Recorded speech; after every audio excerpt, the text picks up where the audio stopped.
playing the game of the week, my hand was cramped. Like, I didn't feel this crampage of my hand since I found out masturbation. Let's just say that. and that's the opening tagline. Welcome to the Spin Dash Retrogaming podcast. Prepare yourself for the joy of classic gaming. Fired straight into your delicate little ear holes.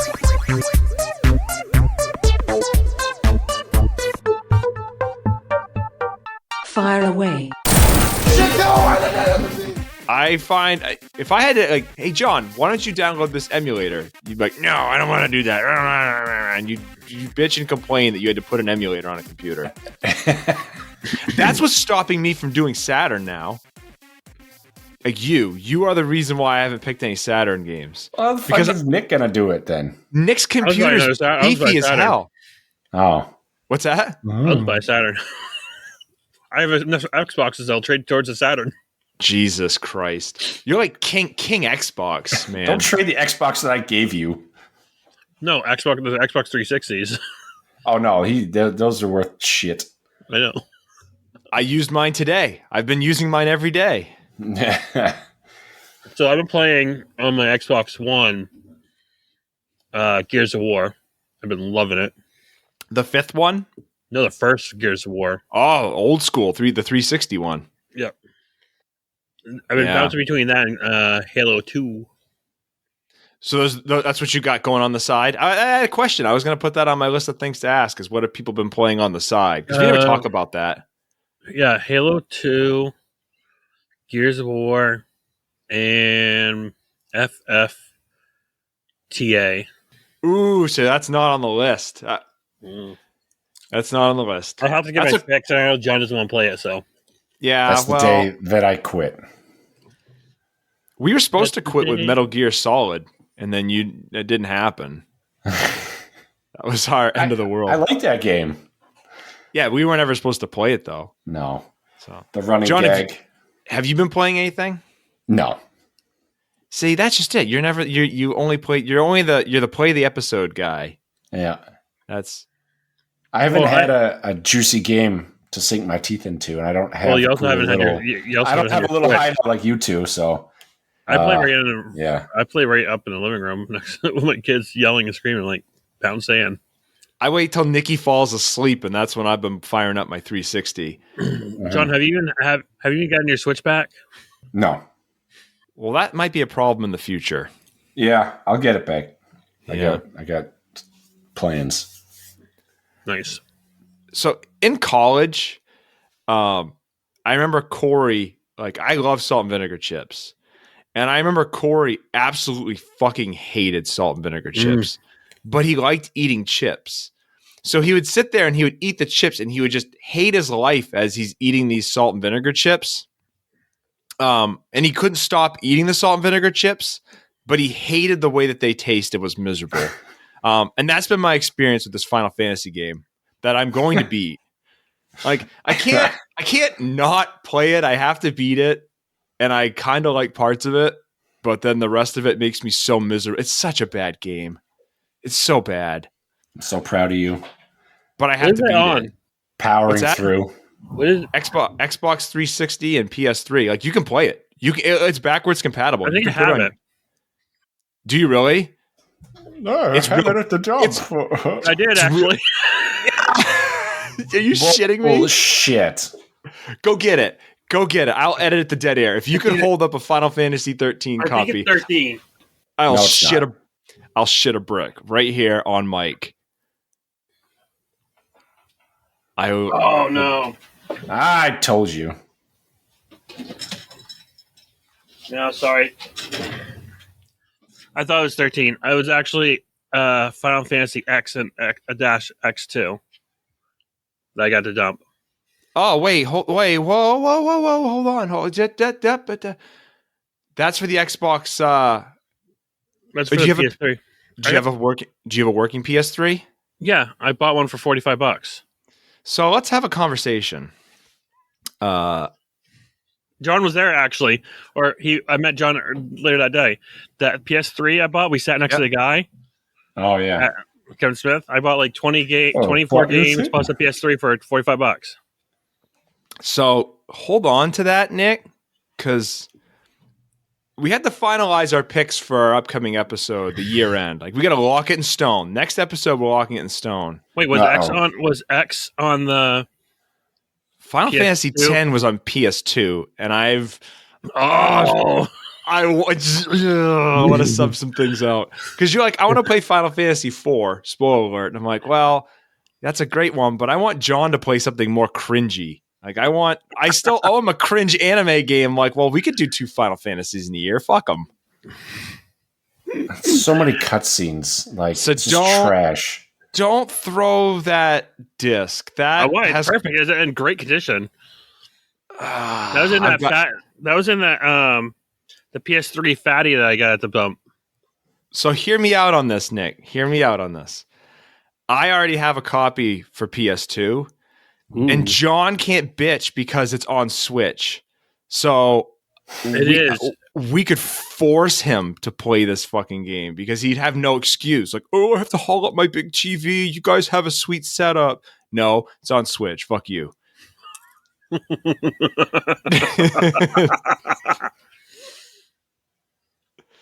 So, well, shit. Oh, we're 21 minutes. You guys any pickups before we jump into this bad boy? I did. Ooh, what's that? What do you get? What do The you get? dumbest. You didn't read the chat there, Nicholas. I've been kind of busy the last week, 2 weeks. Oh, I did see that actually. No, I didn't. What is that? You said It's a jank, microphone. though. Oh, Yeah, this British guy reviews it on YouTube, and he's like, "There's no way to tell if it's on. The USB cord doesn't come out. It sounds okay. Like I did a comparison test on Microsoft Teams, but it's just there. It's just occupying space on your desk. But it'll go to camp because I'm building that setup, so it'll be there. Yep, We have to snag John for a camp recording. yeah, we can do a camp recording now. yep. We'd want. I don't know though if it would pick up. You know, it's just what's that cardioid? Yeah, It I don't should. know. Yeah, All not right. the Omni. I mean, we've recorded with worse. We have Yeah, but done worse. We've done a lot worse. We haven't done all of us in the same room at once though. No, we talked about doing that on Vinyl Haven sometime. We never have. Next time. Record it outside. Psh. Matt's like, fucking A, waves, stop it. Just cut it out, Ocean. I have some You betcha. pickups before I let Nick Yeah, reveal we us. got- Yeah, you guys probably actually paid for your pickups. Mine was 1.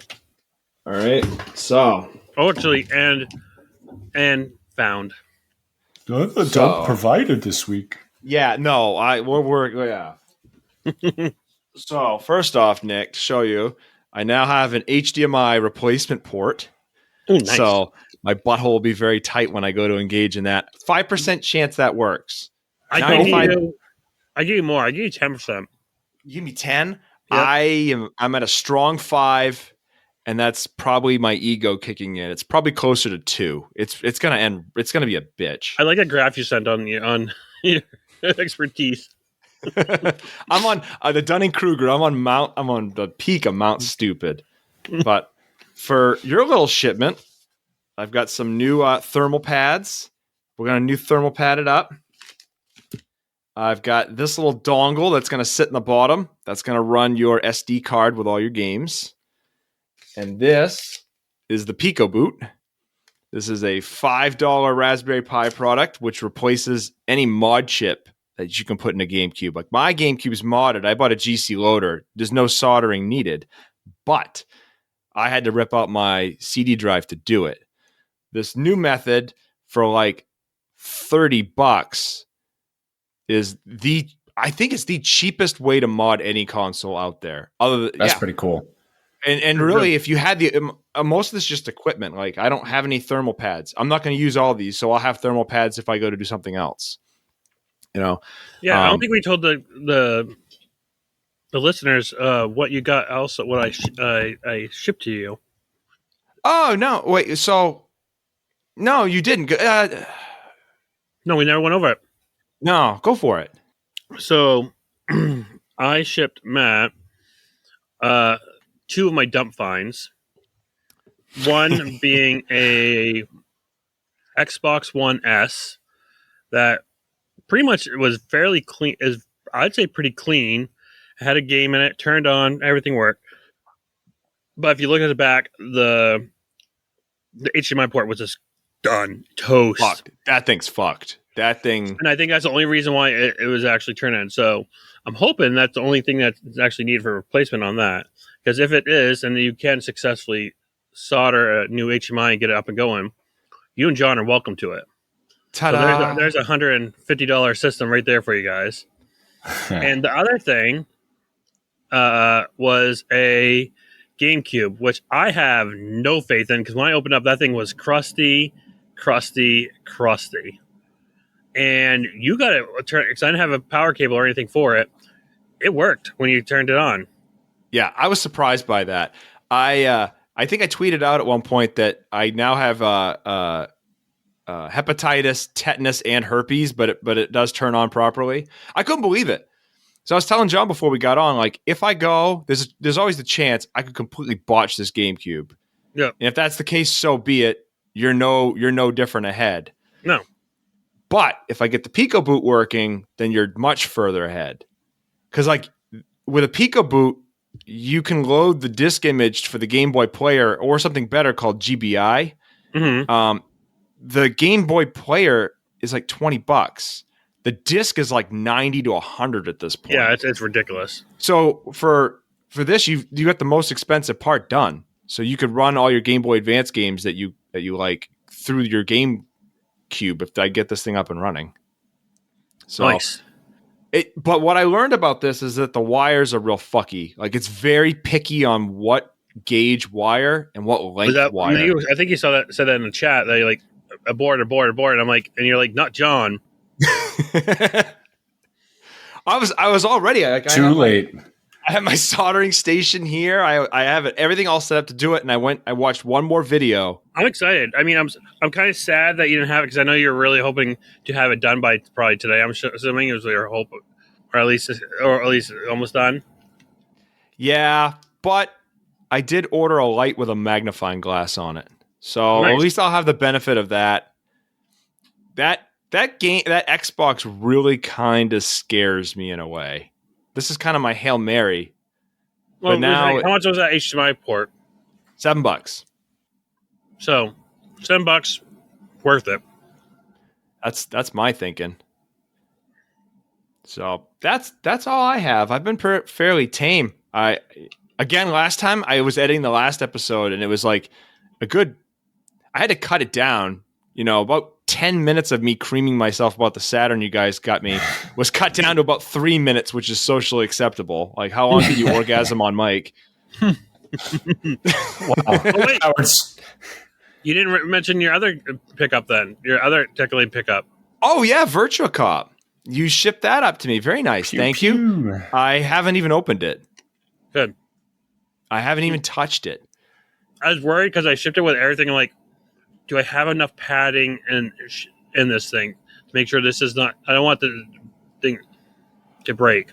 What blows my mind is like those Saturn cases. If you sneeze on them, they crack. And somehow this managed to get shipped. It was fine.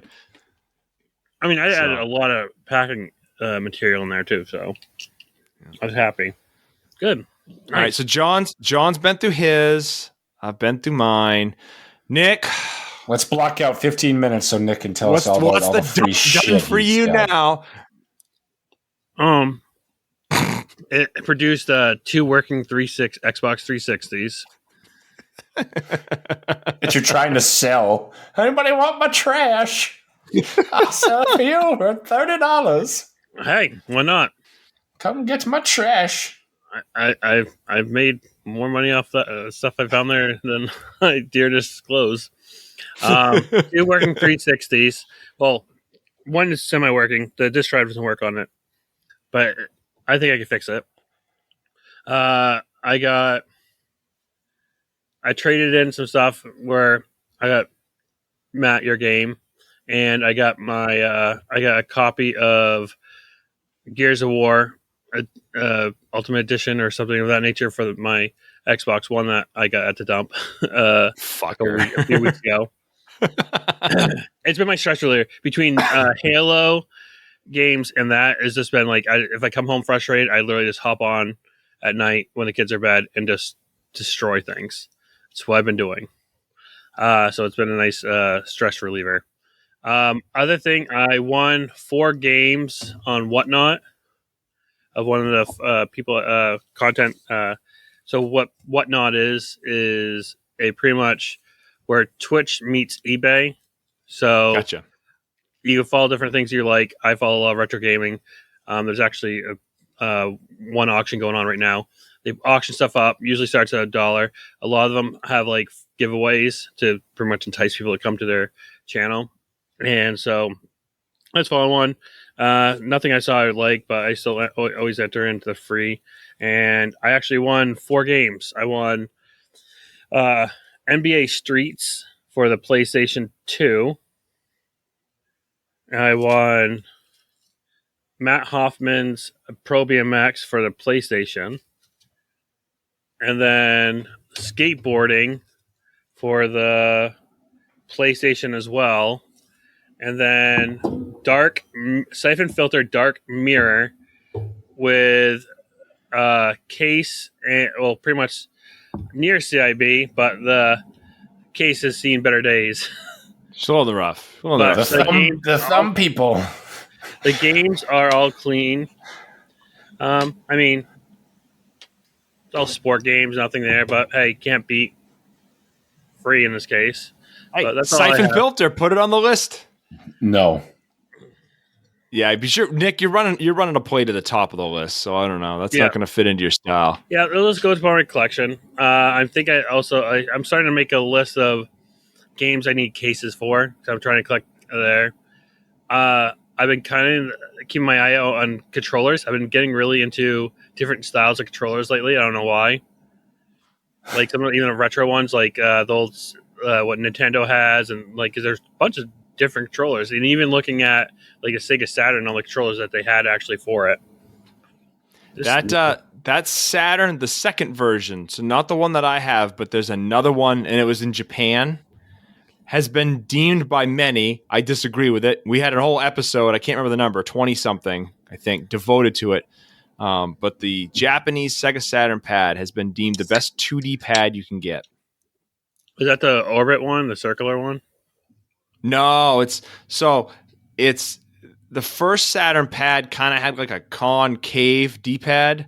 The second one has a standard D-pad, but you have the 6 face. The way the controller ergonomically, that second version of the Saturn pad has been deemed the greatest 2D pad by many. I disagree. I'm a Super Nintendo fanboy. I'll fight to the death on that, but I'll take a number 2. Take a runner-up. Nice. So be on the lookout for that, because if you hook it up to your computer, that's a great pad for a lot of stuff that we play. Nice. I've been looking at a lot of fighting sticks. Like, I'm a big fan of the one that came out for the Super Nintendo and the Nintendo. Those fighting sticks. So I had one, my friend Buddy had one for the Super Nintendo, and that thing was kind of awesome because you could put like the set button for turbo. Yep. And I remember we used to do it for the original Pokemon game.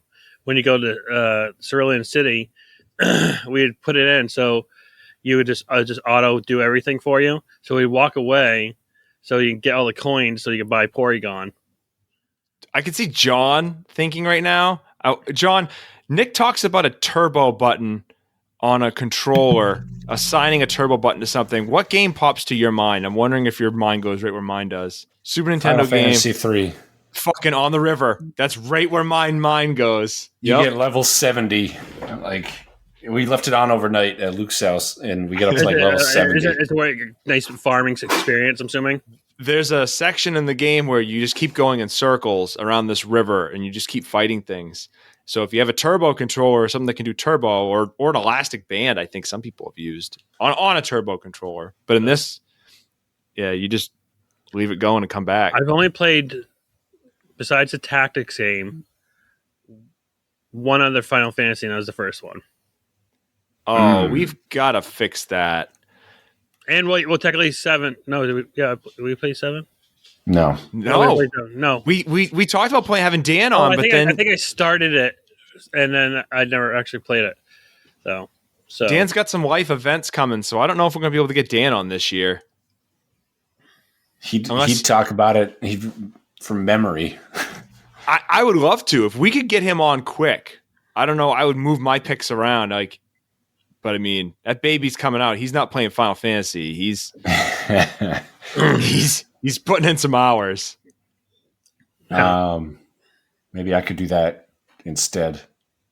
I'll trade picks. I'll trade order. I'll trade, or we could bump. I don't care. If whatever it takes in order to get. I would. Do you want? Are we looking? It's up for debate on our next episode, right? Yeah. So for our next episode, what should we have? Should we have all of our picks for the whole year? I don't know about whole year, but at least I would say a good distance. I think far enough that we can buy the ones that or make plans to acquire means. Like Wind Waker, we obviously had a plan on that. John owns it. I had time to get you what you needed. Being able to plan a little bit helps. Nice. Yeah. Right. Well, anyone got a segue? Is there anyone that has any ability right now to segue planning our upcoming episodes with the game of the week? I have no segues. It's pretty different in topics. Unlike planning, the other one was more run and gun.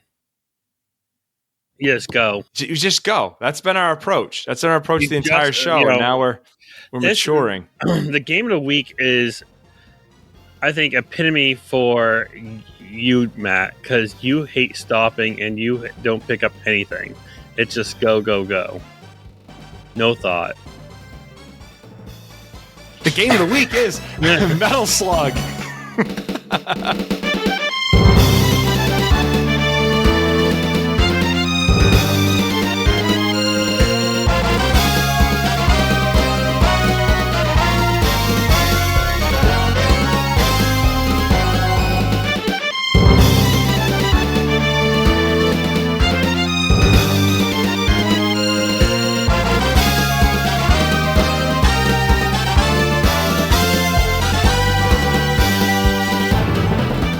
That's what Nick's brain turns into after.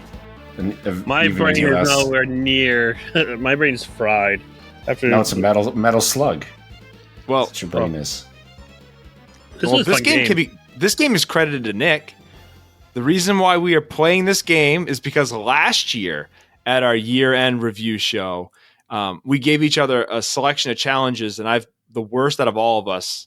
And that I'm finishing number 1 challenge now, and number 2 is getting pushed to next year just because of timing. But Nick, you challenged me to pick a Neo Geo game, and then you proceeded to tell me that you were going to pick Metal Slug on the GBA, meaning that I couldn't pick another Metal Slug game. It's like, what the fuck else am I going to pick on Neo Geo? It's a disruptor. What the fuck was my challenge? I know you remember. The eBay. You came up with the eBay stuff. Oh, yeah. So I'm working on that next year, and then I still have not given you a cringy anime game, John. That has to. I think we're gonna get some ideas there. Nick did all his because Nick had to pick one in the PS2, Xbox, GameCube era, and he did that with flying colors. So anyway, Metal Slug. Any experience with this little gem? No. None. I never even heard of this game. You? I played the 6th one about a year or so ago on Dreamcast because someone figured out, I think I talked about in one of the episodes, they figured out a way to get Atomus Wave games playing on the Dreamcast. So I dabbled with the 6th one. I'd never done anything with this, so I maybe put 5 minutes into it. This is my first time playing the game in any serious capacity. Yeah. But this is my first time actually dealing with a Neo Geo. Anything, I have no experience with Neo Geo. Have you guys Neo Geo anything that? I remember hearing about Neo Geo. Actually, some of possibly. Yeah. content creators I follow, like they've been actually collecting. I mean, I always thought like Neo Geo when I heard about it, was just like an off-brand of Sega or something. I can kind of see that. Because I just figured it was like, oh, it's just like I think I was initially thought was the Neo Geo handheld. Oh, the Pocket, yeah. The Pocket. Like, oh, it's just like a name for the Sega's handheld or something like that, other than Game Gear. So that's what my only thought of that. But it's its own game system. It's pretty much Neo Geos are pretty much like everything that I've seen that comes on it are very arcade-ish. Well, and that's exactly 80 mega 80s hits. What is that? So it had 80 games on it, and I played a lot of this, and a good chunk were just demos. Yep. But it had some Neo Geo on there. Really? I forgot the titles. I'll be able to figure them out this winter. So, history, just a quick primer on what Neo Geo is. So, going back, the history of gaming, like going all the way back to Atari, there was this constant one-upsmanship on every console in that they wanted to bring the home the arcade into the home, right? You know, our parents' generation would go and they would drain quarters in the arcade, and they would have, you know, top-tier experience. And they would come home and they would play their Atari, and the Atari was like, meh, okay-ish, right? It's fun, but it's like Pac-Man on Atari is a very different beast than Pac-Man in the arcade. Mm-hmm. So like my 5200, that was touted as like, you know, the only way to get arcade quality games. And it really, I mean, it was good, but it wasn't top, you know. Mm-hmm. Sega was known for its arcade, you know, solid arcade ports. I remember Street Fighter being a big fucking deal on Super Nintendo, but both of them paled in comparison to what you'd get in the arcade. Like Mortal Kombat on Super Nintendo, nowhere near arcade. Neo Geo was someone's idea of like, okay, I'm going to put an arcade in someone's home. So it started off, it's like arcade cabinets are expensive. So like if you're going to buy an arcade for your bar or your arcade thing, you're spending a lot of money for one game. So Neo Geo was essentially like a console system in an arcade machine, in that you could pull out the cartridge and replace it with another cartridge. And as long as you changed like the logos up at the top, you had a completely different arcade cab. Like they used standard controls, like 4 buttons and a joystick for each player. And it was designed kind of like a console arcade experience. So, and they wanted to do it in like, in we can afford, like, in Japan, in the Western world, there's enough wealth going around that you can afford, have these arcades. But in like the Southern Hemisphere, it's much more expensive to run an arcade. So really what they wanted to do is they wanted to bring arcade machines to like Latin America. They wanted to bring arcade machines to, try to, reduce the costs of arcade machines, spread it that way. And then someone had the idea of, well, let's make this a rental system. Let's make it a home console that you can rent an arcade and bring it home. And that quickly turned into demand for it. And that turned into, well, I want to buy this arcade system. So you had the Neo Geo MVS, multi-video system, is the arcade machine. Yeah. And then you had the Neo Geo AES, which is the Advanced Entertainment System, which is the home version. Which looks like a thinned out Genesis almost. Yeah.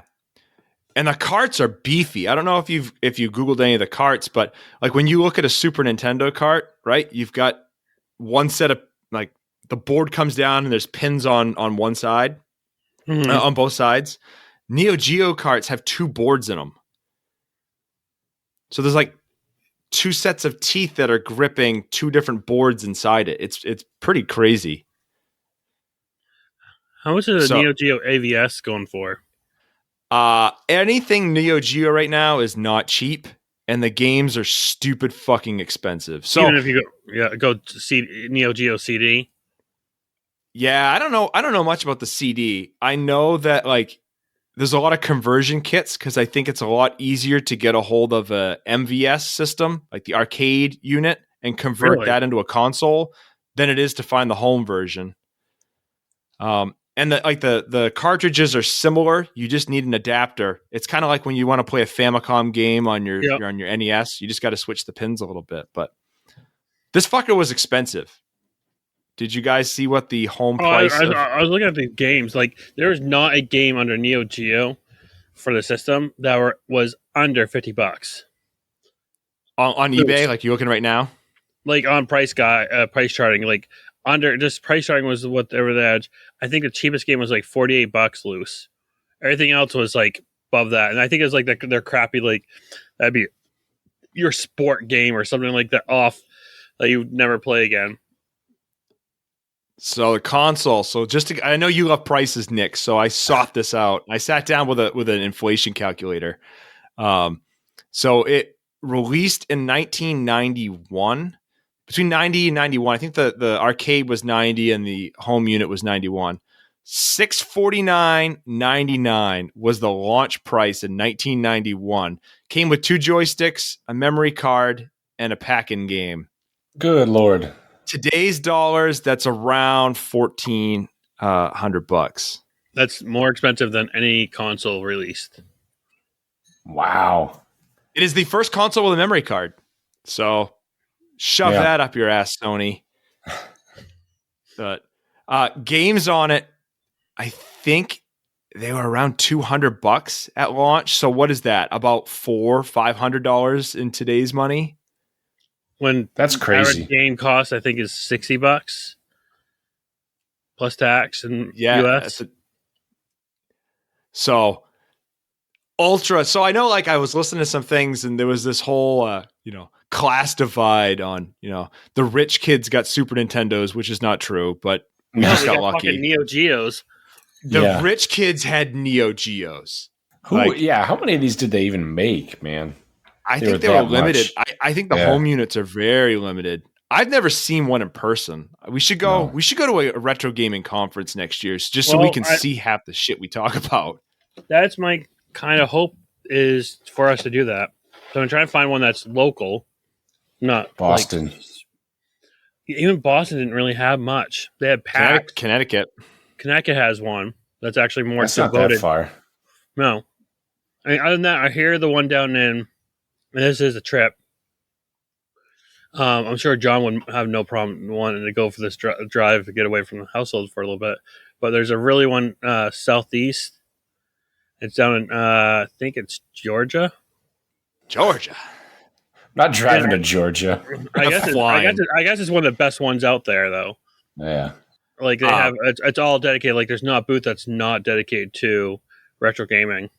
If we're flying, like if you're pitching flying, we're going to Portland, not Maine. We're going to Portland, Oregon. I heard that Portland is the one. I've heard there's some other ones. Like I've heard there's cons everywhere, but Portland is the big one. Yeah. I would love. We would be able to do that one. I have a cousin that lives in Washington, not too far off from that Portland one. We could, and he would have no problem probably putting us up there.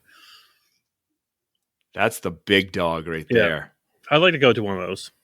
Yeah, we'll start small. Take Connecticut. I'm trying to find the one for Connecticut because I wouldn't mind doing that one. Save up a couple bucks, go down for a night, take the train down, and drink on the way. We should bring Justin with us because can you just picture like 3 of us unhinged, steeped in this niche hobby, going here and just dropping coin, and Justin being like, the fuck is wrong with you people? Just at every moment, just judging, just annoyed and judging. He would spend like 7 hours on one like different looking thing, though. That would be it. We'd lose him for the entire time. It'd be one of 2 outcomes. He would be like, "What the fuck are you guys looking at?" To the point where he might actually get into it, like he probably would get into the like the arcade machines. Like, you know what? I could probably get one of those. I think I built one of those. He doesn't even play video games anymore, man. Nah, he's So I'm on with this. We're deviating so much from the game of the week, but I'm on a mission to get a Rock Band collection going. yeah, he'll play that. I want to get a full kit. Yeah. So Right. 'cause I have a 360, I get on there, I get on my PS3. One of which I want to get a full Rock Band kit and just devote one whole night of doing Rock Band. 2 more dump trips and you've got that, man. I'm waiting. I've been searching. I'm like, because the one thing that's gonna be the most pricey of everything is the drum kit. Yeah, to find it not broken, all the shit. Yeah. Yep. We missed it by like 3 years to take Dan's. Yep. We kind of like got out of gaming and then got back in horny, hot So, and horny. I am keeping my eye out for this year at the dump, as well as when I do the big yard sale. So Well, while you're keeping it out for that, keep an eye out for anything Neo Geo related. You won't find it. Yeah. The dump might produce it. Your dump produces gold. exceptional. I don't know if I would love to know, and we would have no way of knowing this. How many Neo Geo consoles exist in the state of Maine right now? Well, maybe let's see. I don't know how you would. You can't track sales history to that degree. There's no way, but it's like to the listener, they were like, "Yeah, I just need to go down to my local store, and there's a Neo Geo there. These people are complete fucking noobs." And it's like, well, Did anywhere even have them? I don't know of. You'd have to mail order it. I would think. Who in Maine is going to carry a Neo Geo? Yeah. As you'll find out later in the episode, listener, our options were limited to like Toys R Us and Sears. So we'll discuss that later. And that guy in the Bangor Mall in the U.S. electronics, whatever. In the let's see. In the U.S., I think I'm reading 100. No, that can't be right. That's what it's saying. That one. Yeah. The I'm not shocked. MVS systems, 1.18 million were sold. Yep. They got a list on AES. That's I'm going to go 500,000 is my guess without having looked at this. That is so low.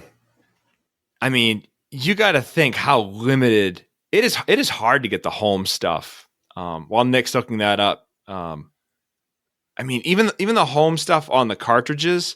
I guess Neo Geo collecting, like we bitch about GameCube collecting.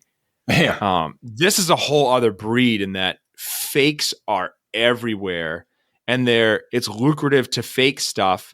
And the cartridges, even the arcade ones, didn't really have very fancy labels.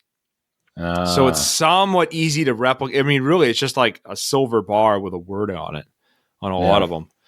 So fakes are rampant. Yikes. It's just I love collecting, but that's not one that I could get into. So repros have died down on Marketplace. Like high quality reproduction, I haven't seen them as much. No, I have no problem. I think what's happening there is purely because everyone wants the original now. Like it used to be like, oh, I get a repro because I just want to play it. I just want that nostalgia feeling. But I think the people that were initially doing that were like the people that didn't really know about ROMs or didn't really care. Like, oh, it's so hard to emulate or whatever be the case. But now it's just like, I don't know. I really want the physical, real thing for a collection. It's a staple, I think that's where it's going on now. And by the way, I can't find exactly how many are on there. That's all right. I guess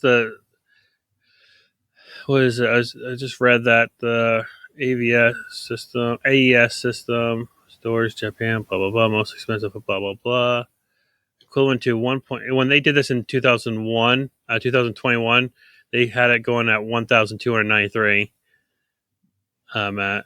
But you probably did it going off now. Yeah, I did it off now. We just had a big research, there. But the Neo Geo and the Neo Geo CD combined, so I'm assuming they're probably talking when they state in this article, the Neo Geo and Neo Geo CD combined had sold over 980 million units worldwide. That's a lot more. But that counts the arcade too. Yeah, I think they're counting everything right there. I mean, the arcade. I mean, Neo Geo is very successful because I mean, think of the franchises. Like we're going to talk about. We haven't even talked about Metal Slug, and we'll get into that in a bit. But this is probably our only episode where we're going to be able to devote to an arcade to this extent. About a system. You know, when are we going to talk about Neo Geo again? But these games needed Fatal Fury. An arcade. Like all of them needed an arcade in some form because playing the game of the week, my hand was cramped. Like I didn't feel this crampage of my hand since I found out masturbation. Let's just say that. and that's the opening tagline. Holy crap. I mean, this game just like these games for the Neo Geo, like I said, they're all so arcade. Like I'm like, oh, this is very arcade. And it plays very arcade because you die so much in this game. And it's like, I mean, I would say I'm decent at arcade games, but good Lord, like when I get to like into our missions, like you get halfway through start getting to like mission 3, I was like doing everything I can not to die. Like I was trying to be like, okay, slow and steady wins the race. Nope, that ain't working. So you guys, I realized this after the fact. So you guys on your handhelds are playing a Neo Geo emulator. So in theory, like you can keep chucking coins into it, right? On yours? Yep. No. I played the same version you played. Okay, so you played on the Vita. So you played the anthology where they capped you at 20 or something. 19. Yeah. But you can go in, you can change up your continues. Is that what you did? Yeah. You fucker. I was sitting there. So here's what happened to me, though. Whoa. Here's what fucking happened to me. So I was doing pretty until I got to mission 6. I had used 10 continues up to in mission 6. I had a great run. I'm like, oh, this is great. This is a really nice run. Then I got to the fucking final boss of mission 6, and I just burned through all those. I burned through 16 continues like they were nothing. Because that boss at the end, and we'll get further into it, was a cunt. Holy crap.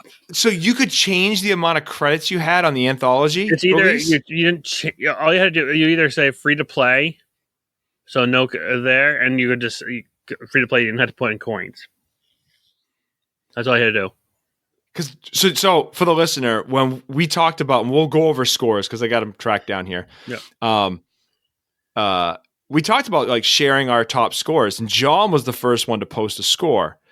So he posted his score. I'm like, fuck, John beat this. I didn't even look at the continues at the time.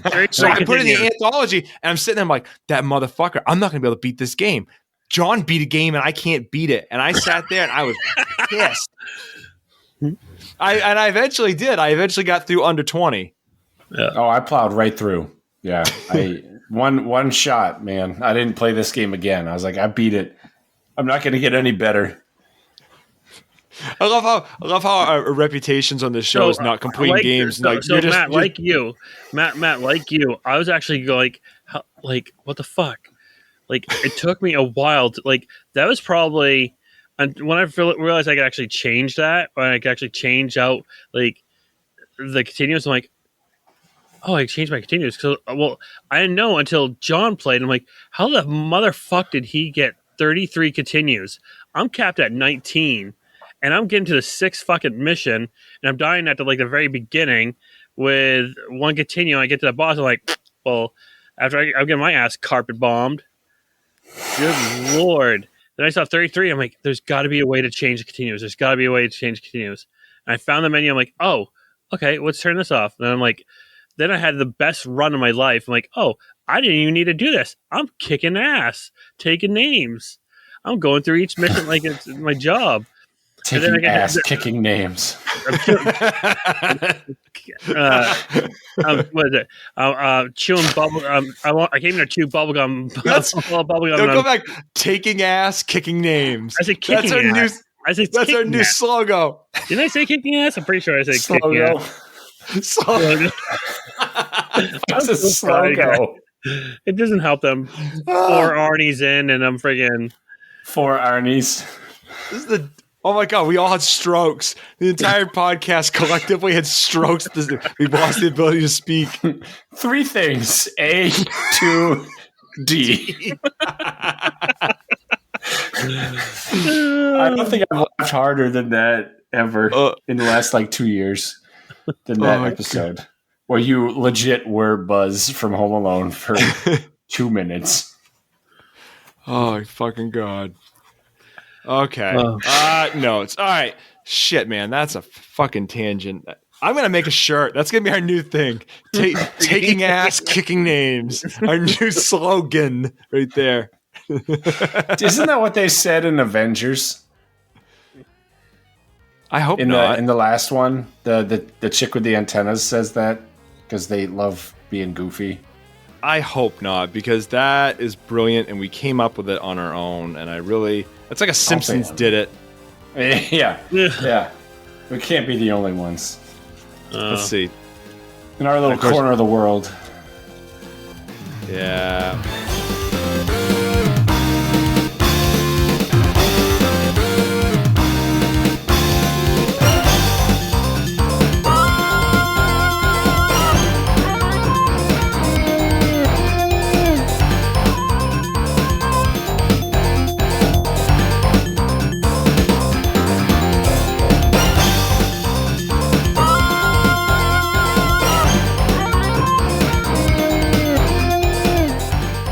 So, not that this has a deep, compelling story. There is a story, though. There is a story. I spent some time looking up the story. It's basically every 80s action movie. Yeah, but you are the establishment, though. You're not the rebels. That you're the regular army. The regular army. So the regulars get gutted, right? I am person. Oh, yeah. There's so much blood in this game. Even though it's cartoony, there's so much blood and destruction. It's not even comical. It's comical for a little bit, but then you're like, oh, that's actually red pixels. That's not the POWs made me think of Rambo, which is where my name ties in. Because Rambo 2, when he goes and he rescues everybody, yeah, they all look like that. It's all scraggly, like Tom Hanks in Castaway. Thank you. Yeah. Thank you. Yeah. Oh. It's like, I like how they fall down there, they're flapping their wings like a chicken just to make sure they fall. I like how when you rescue them too, they have a rocket launcher. Just shoot them yourself.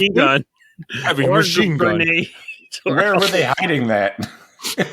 It's like the watch in Pulp Fiction. Christopher Walken comes in. Your dad had this, and I had this in my ass.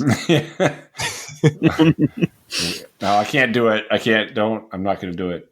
Die. You have all episode till we get to the end. Yeah. So we are the regular army, and it's and I should have done. I had an intro all planned in that we just got hot and horny and jumped right into it. But there's Marco Rossi. He's a major in the what the hell is a squad? The Peregrine Falcon Squad. Yeah. That's pretty cool. And then there's Tarma Roving.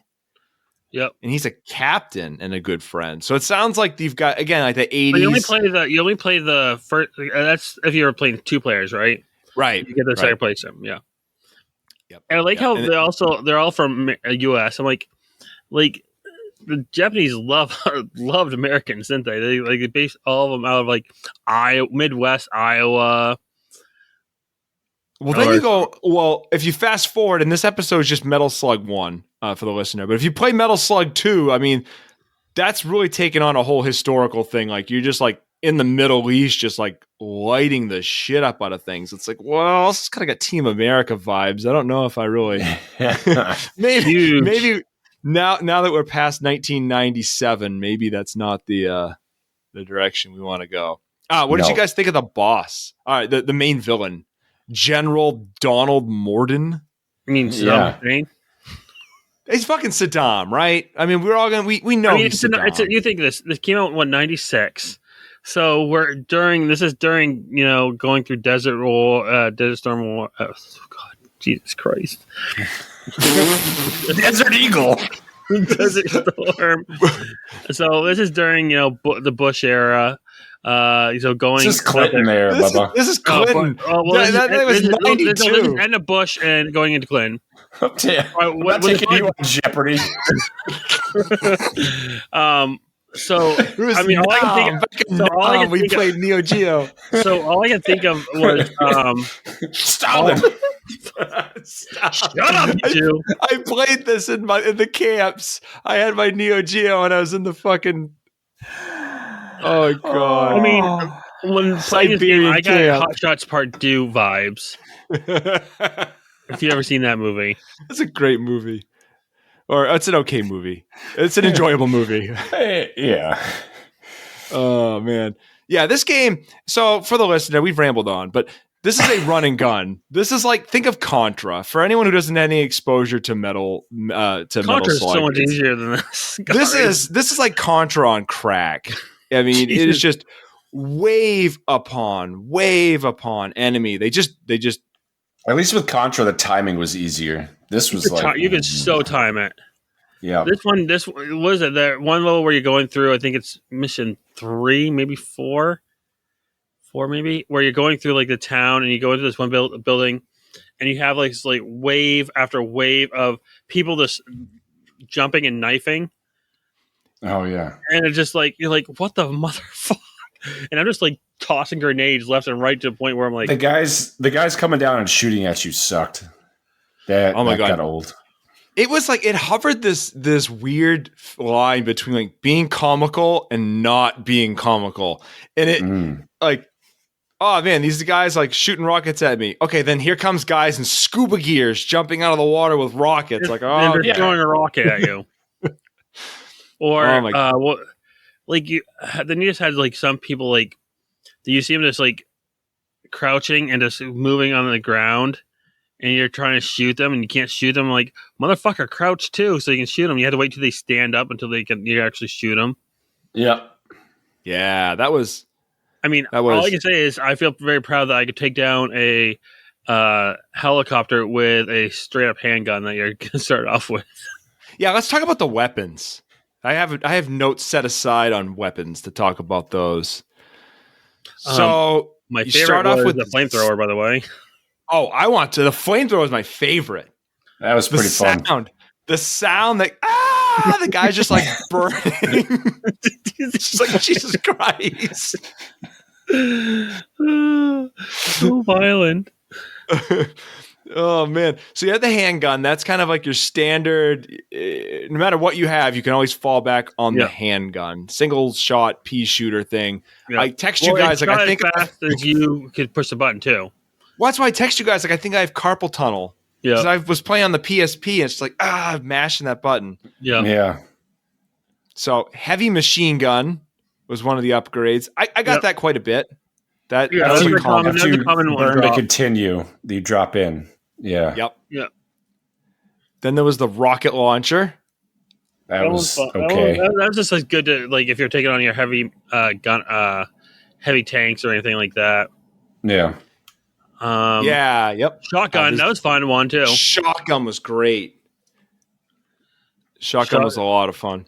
Shotgun was actually a good one.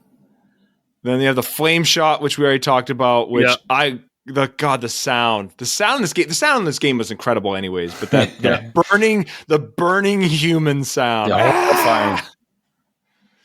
Am I missing anything else? I get mixed up with some of the later games. You had the grenades.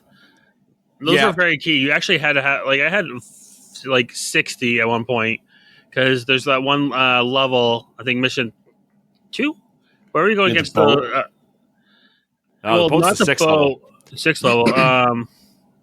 Let's see, it was actually just on my notes right there. Oh no, you're on the boat. No, there's one on the shore that you could just lob them on. It's I think it's 2 actually. No, it's 3. Maybe it's 3. It's the one where you have the 2 tanks. You have the big old tank on the bottom with the rocket launchers on each side. I thought that was a boat. Cannon. No, it's in a snowy level. Oh, I know what you're talking about. Yeah, because you pretty much need your grenades for that, just to toss and just kick ass. You get stuck on the stairs, right? Oh yeah. No. Is that the level? Yeah.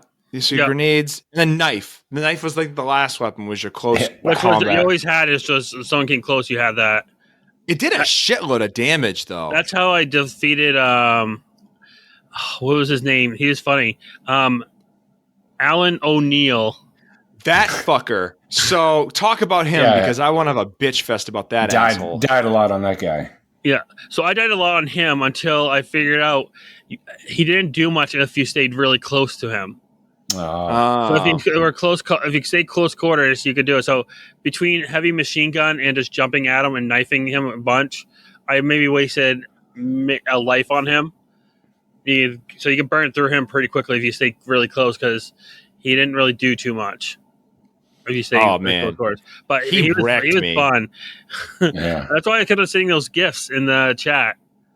Yeah, no, that I guess he's immortal, or so they were joking around because I guess he's in a bunch of games. They keep murdering him in horrific ways, and he just keeps coming back. Well, he apparently has a son that comes into one of the games too. Of course, it's he does. Ridiculous. I enjoyed the absurdity of this. I looked it up because I thought this game was made by like ex Konami people. We've seen that in other games, like I can't remember what I was talking about, but like Gunstar Heroes, Treasure. Yeah. We had a Treasure game like that was ex Konami people. So I'm like, oh, this is a bunch of ex Konami people. No, they were ex Irem people. Yep. I don't know if you guys remember Irem with like R-Type. I'm trying to think of some other shooters. They're kind of more arcadey. Yeah. But they got sick and tired of like Irem not putting out anything new, so they jumped ship and made this, this company, the Naxa Corporation, which made Metal Slug, and then Metal Slug was such a hit that the SNK snatched them up. So this isn't a Konami game. I thought this was going to be a Konami tie-in. It almost felt like a Capcom. Yeah, I could see that. Everybody coming together with different flavors. Yeah. Well, I saw that Atlas USA had helped publish this. Oh, which version? Was it the anthology that we played? I'm wondering because I saw them underneath publishers. That wouldn't surprise me. So no, John, maybe publishers Atlas. You are right. So I wonder what they published. That's interesting. That's really interesting. Why? I mean, the parent company is Index. Of who? Let's see. The parent companies are obviously Atlas and Sega of America. Yeah, Sega owns Atlas, but SNK owns Metal Slug. Maybe on release. Yeah, I don't know. I wonder if it's the anthology collection. That seems to be. Anyway, I guess we'll move on. I mean, this game has been released. Yeah. I mean, it's so good that it has been released on multiple systems. Like it's on Android, it's on iPhone. You can get it on Switch. You can get it on. It was on PS1. What else? Yes, Japan.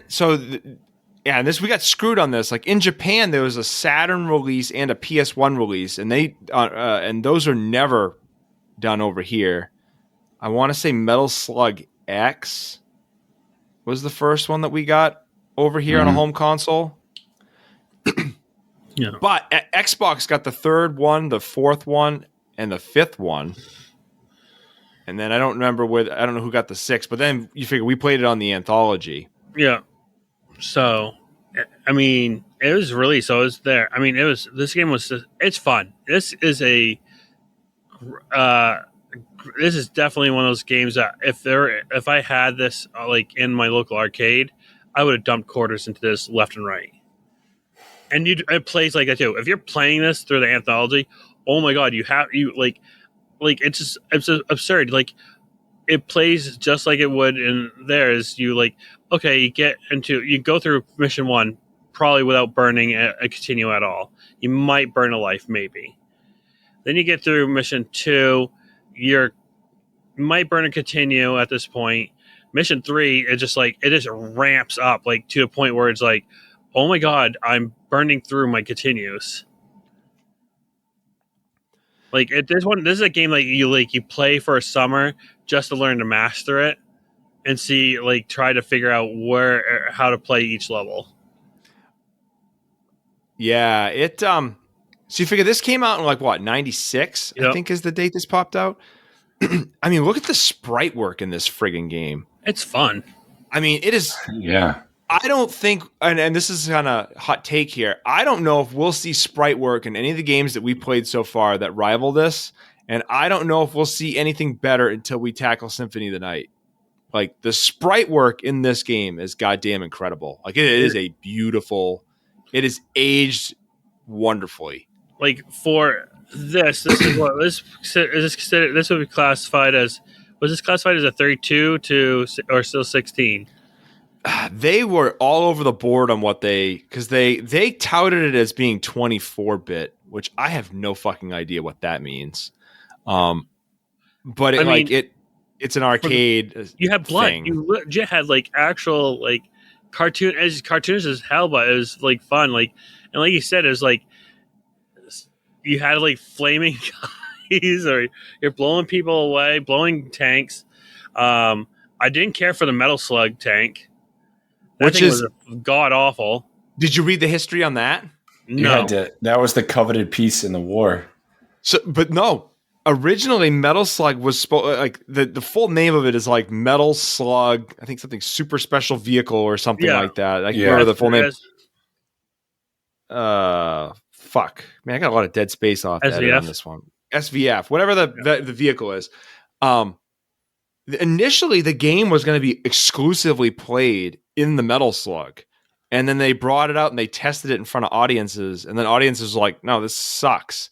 So they went back and added the human element to it, but then they kept the vehicle portion of it for you to have fun with. It would have been a goddamn dumpster fire if you had to play this whole game in that tank, because the aiming in the tank kind of sucked. That's my whole problem.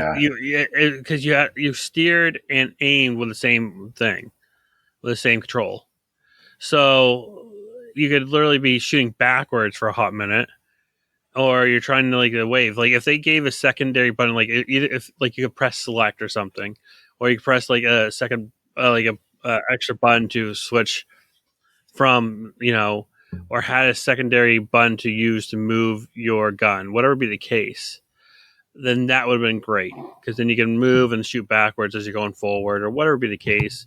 Aim a lot better, but just aiming sucked on it. And I just you had to press A and B to use the Metal Slug, which I don't know what it ultimately do. I think it made you a bomb ultimately. I never used it. I learned about that after the fact when I looked up the controls. They had all these optional controls for the metal. I didn't realize the Metal Slug could jump until way too far in the game. And, it's pointless even jumping with it. You didn't really need to jump with it, realistically. I mean, I looked at it as pretty much an extra way to further your life along without having to take away from whatever you were doing as a character. That's kind of why I liked it. I was okay with the aiming sucking, because it's kind of you have trade-offs, right? I mean, you have the protection. I wish you could run over people, actually, you ran over people and it actually did something. It didn't. I don't think it really did, or I might have killed them before, but I didn't feel I felt like I think you could just run over them. I didn't feel like it affected the shield ones that had the enemies had the shields.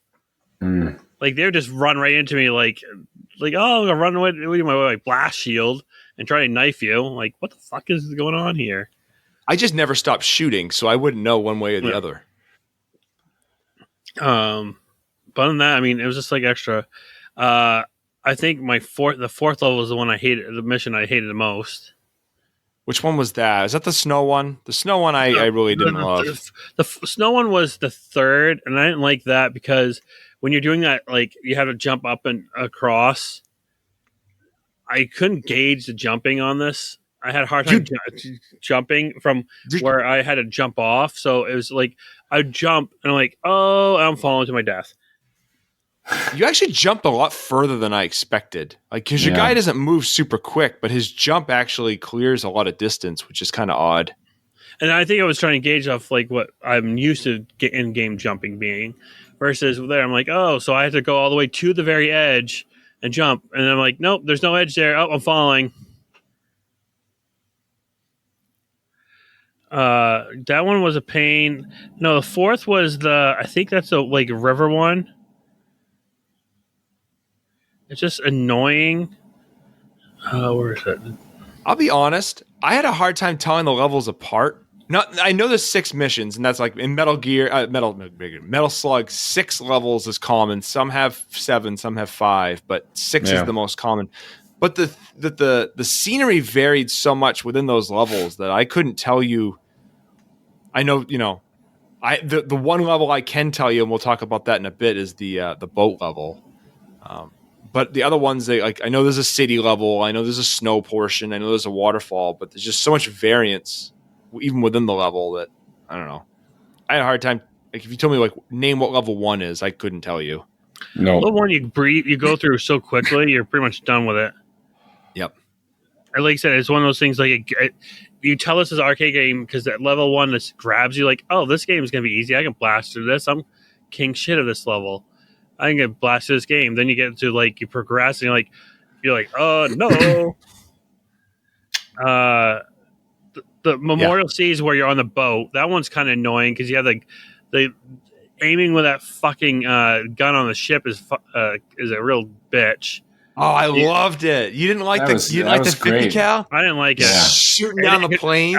On my keep it pointed in one spot. Well, on the PS boop, boop, boop, Vita, boop. it was a pain to use. I chased them down. Well, they're using the stick or using the D-pad? I used both, depending on what it was. So I started switching to find there.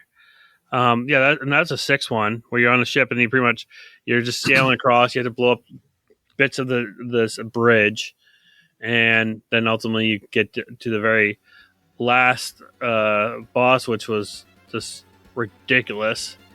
Especially when you start carpet bombing you. That's what you text us. You're like, "There's so much carpet bombing." That's what you do to the toilet every night. 16 can continue with that bastard. 16 continues.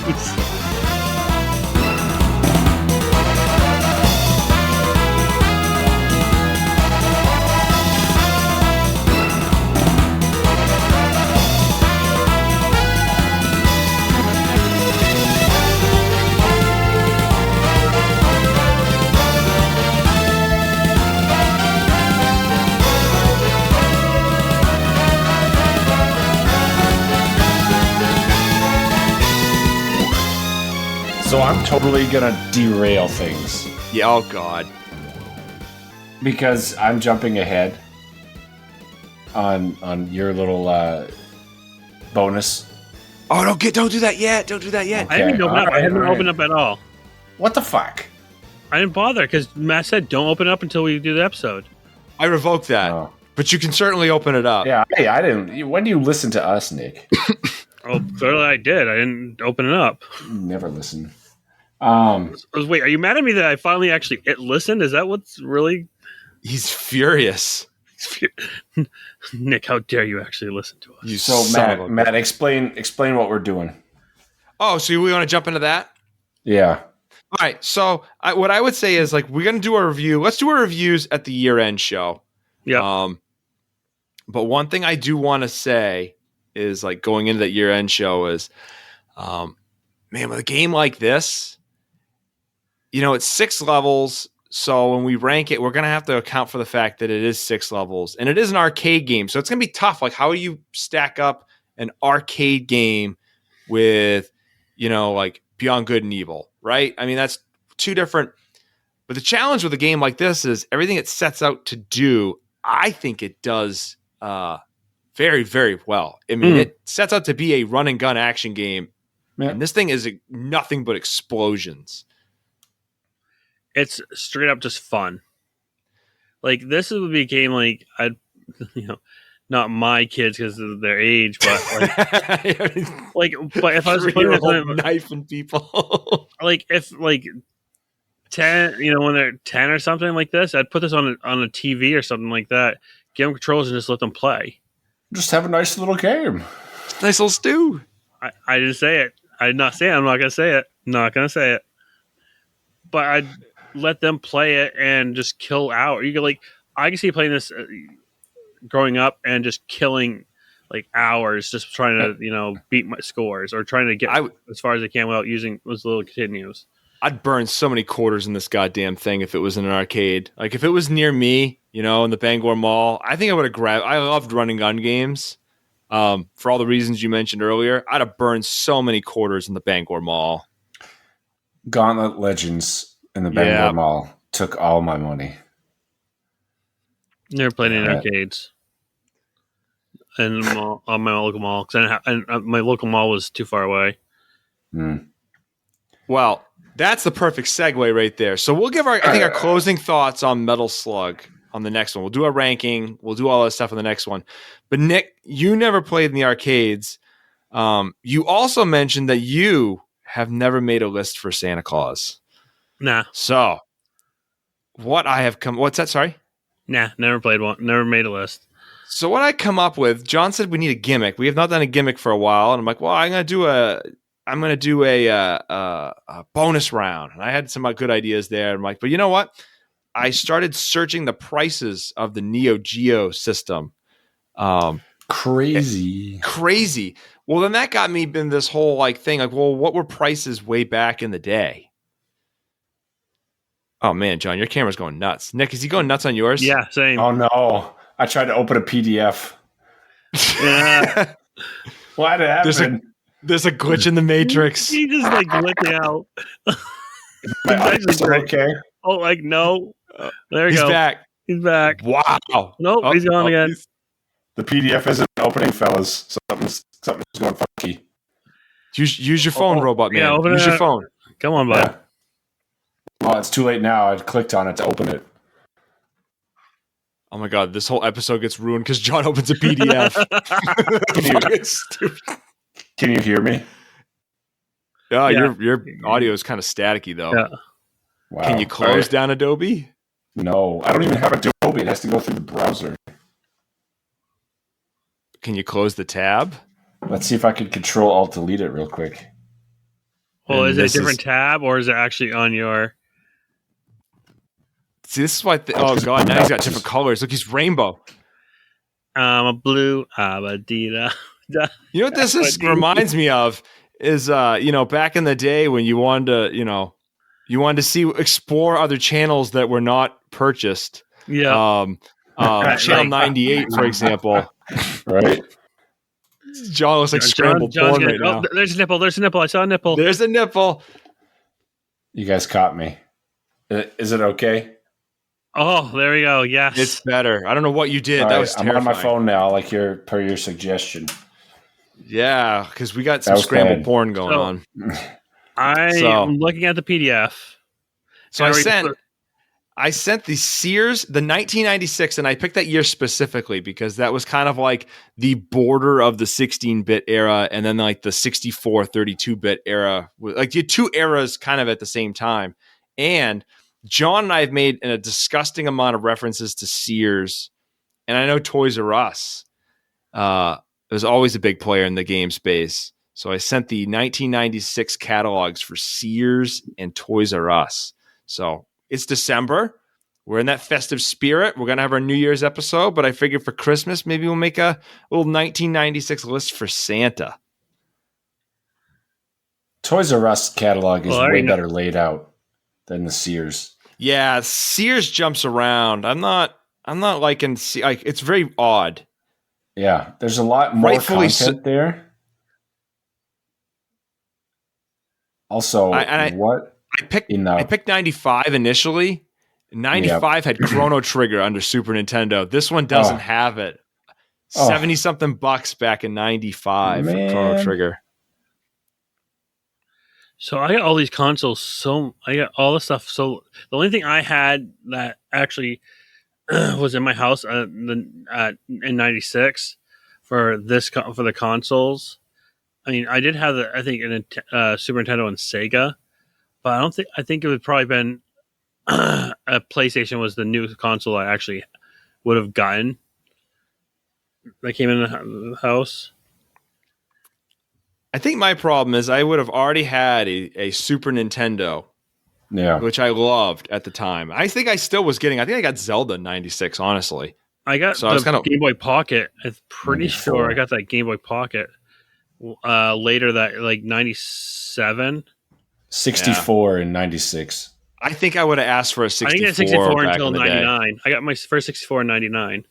Yeah. 99 because I got. The I only reason want I to remember know that. what the fuck Baku is. Where's that showing up? It's on the PC games. Of course you went to that. So I Aaron, did get a there's- PC game from what's the year 96. Probably did have a PC game. I probably got no, that came out later. 'Cause my first, what was one of my first PC games I actually got was when I got my PC and I was in 7th grade. Oh, Pools. What? Pools. Where's that? The Sacred Pools PC game. The PC got weird. It's the only place left in the solar system where life is still in balance. On the beautiful island of Amazonia, the source of this harmony is the sacred pools. You must navigate and negotiate your way through temptations and danger to reach the pools and save Amazonia. Come on, Sears. Oof. All right, so I probably would have what I had for systems. If I was looking at this, Mortal Kombat Trilogy, For which system?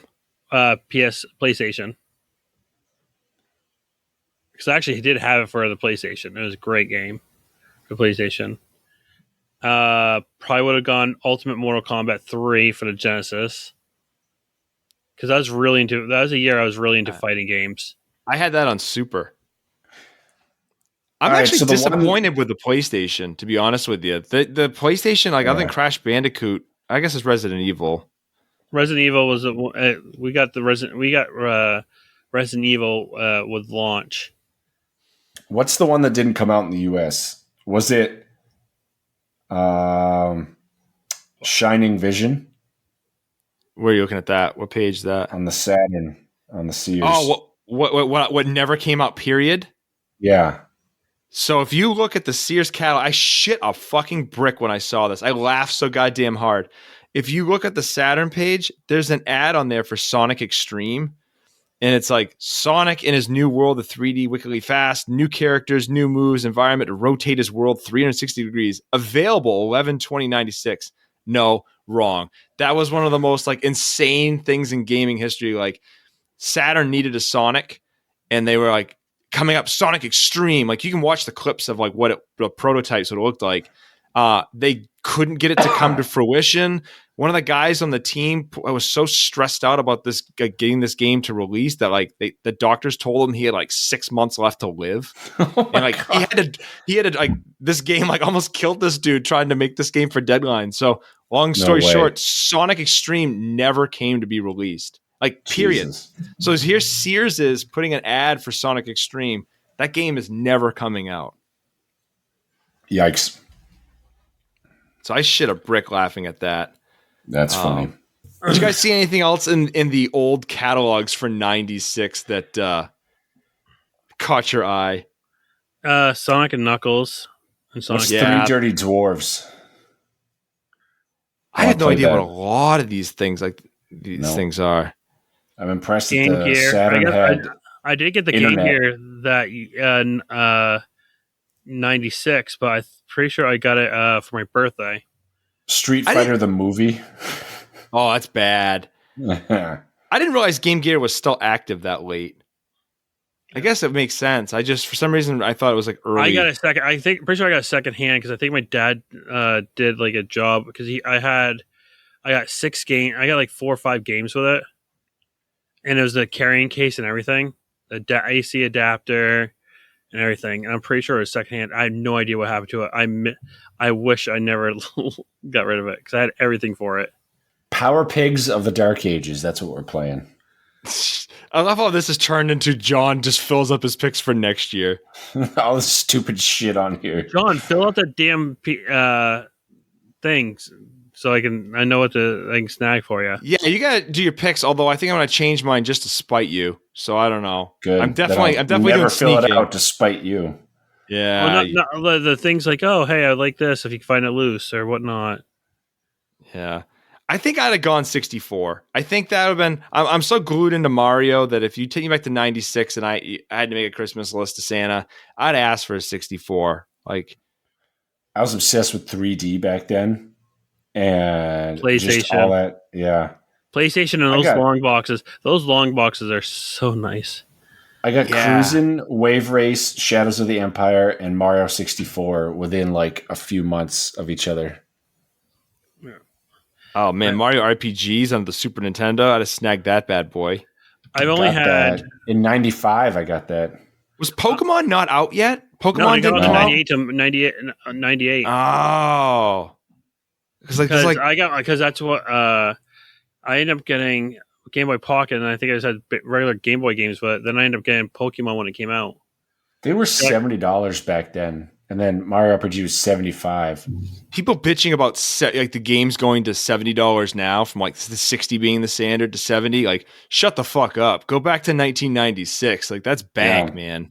My dad was like, "Did you get a B? Yeah. All right, then you're getting a cheaper game. all A's, you get that Mario RPG, boy." I was like, the only game I got unearned that wasn't like my birthday or there was Pokemon trading card game for Game Boy Color. Oh, yeah. And I saved it's because I saved our basement from flooding. So we had a partially digged out basement. Good job. Here's a cookie. So our basement was partially digged out, and I dug a trench leading outside to the door for it to drain out and not destroy everything down there, the foundation. My dad's like, "Who did this?" I'm like, my brother's like, she's like, "I didn't," and I'm like, "I did," because I saw water flow in there. I had to get, and it's pure selfish. I only did it because I had to get something down there. I'm like, well, let me dig out. And being an ADHD person, when you hyper focus on something, you hyper focus big. So I was like, I'm digging a ditch now, boys. So I did it purely up there. Earn your keep. I probably would have went PlayStation purely, maybe Game Boy, because I probably want something handheld. But Matt, I mean, you guys both know I grew up with a lot of consoles already in my house, so I didn't really have to ask for anything or make a list for anything. It was more likely going to be there. So yeah, birthday, Christmas, and end of school year. I also had younger parents too that were gamers too. So, and then if I saved money, birthday, Christmas, that was it. It was like 1 month, December, 1 whole month of video December games. We were flush, and then the rest of the year we were starved. Yep, and that was a good time too, because winter was more time to game, being inside. All right, fellas. John's got a hard rap. Nick, you want to take us out? Thank you for listening to another episode of Spin Dash Retro. Follow us. You can listen to us any place you can listen to podcasting. So Apple Music, or Apple Podcasts, Google Podcasts, all those podcasting brands out there. Follow us on Twitter, Mastodon, and Instagram. Hopefully for now. Demeanor at Spin Dash Retro. Have a good one. See you guys later. Hey guys, take names, kick ass. Taking ass, kicking names, kicking names. Stroke. I like that. See you guys.